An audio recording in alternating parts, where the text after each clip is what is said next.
हाल ही में तालिबान को लेकर एक बड़ा खुलासा हुआ है। दरअसल तालिबान बच्चों को A for Ahmad, J for जिहाद, जी फॉर गन जैसी शिक्षा दे रहा है। बचपन से ही उन्हें आतंकवाद की ओर से धकेला जा रहा है।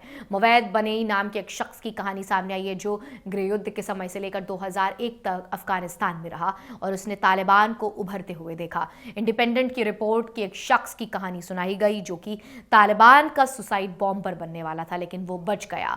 अब उसी ने तालिबान को लेकर कई बड़े राज खोले हैं। मेवंद बनाई बचपन में जे फॉर जग नहीं बल्कि जे फॉर जिहाद से परिचित हुआ था।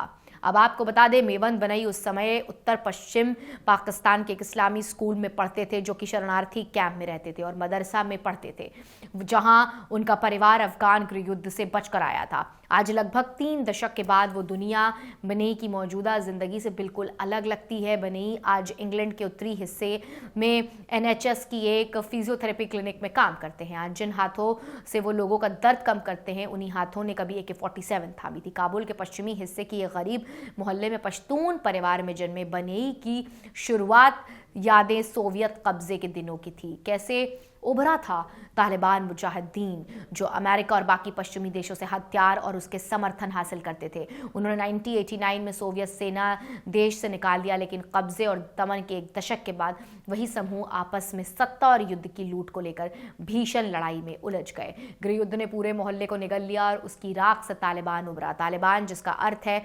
छात्र, कुछ मदरसे के छात्रों का छोटा सा समूह था जिसकी अगुवाई एक मौलवी मुल्लों के रूप में हो रही थी। लाखों बच्चे किए जा रहे हैं तैयार। मेवंद बनाई के एक आत्मघाती हमलावर बनने के लिए तैयार किया जा रहा था, लेकिन वो किसी तरीके से वहां से भाग निकले। वो कहते हैं कि मेरी तरह लाखों बच्चे अभी मदरसों में तैयार किए जा रहे हैं। आज अफगानिस्तान में लगभग 70 लाख बच्चे मदरसों में पढ़ रहे हैं। उनमें से कई लोग आगे चलकर कट्टरपंथी बन सकते हैं। कुछ महीनों बाद काबुल में युद्ध विराम घोषित हुआ, लेकिन 1-2 हफ्ते के बाद ही रात में युद्ध विराम टूट गया और वो युद्ध के सबसे खूनी दौर में फंस गए। इसी के बाद उनका परिवार अपनी जान बचाने के लिए पाकिस्तान की ओर भागा। ओसामा बिन लादेन करता था इन सबको भर्ती। वो पेशेवर के पास मौजूद 150 से ज्यादा शरणार्थी शिविरों में से एक में आकर बसे। उनका शमशातु शरणार्थी शिविर वही जगह थी जहां ओसामा बिन लादेन अल-कायदा के लिए लड़ाकों की भर्ती करता था। बनेई को याद है कि अफगान जिहाद की शुरुआत में करीब 700 मदरसे थे और सोवियत सेना की वापसी तक की संख्या बढ़कर लगभग 35,000 हो गई थी। बनेई कहता है कि मदरसे में शहीदों का महिमा मंडन किया जाता है। सुसाइड बॉम्बर हीरो थे। शहादत बन गई थी ख्वाहिश 1996 तक, जब तालिबान ने काबुल पर कब्जा किया। बनेई लड़ने की इच्छा से भरा था। वो कहता है, मेरी सबसे बड़ी ख्वाहिश थी शहादत। वो दारुल उलूम हकानिया में एडमिशन चाहता था। ये वो ही यूनिवर्सिटी है जहां से कई तालिबान नेता निकले और तब तक वो बंदूक चलाना, रॉकेट लॉन्चर इस्तेमाल करना सीख चुका था। लेकिन तालिबान में आधिकारिक रूप से शामिल होने की यात्रा कई बार उसके मन में सवाल खड़े हुए।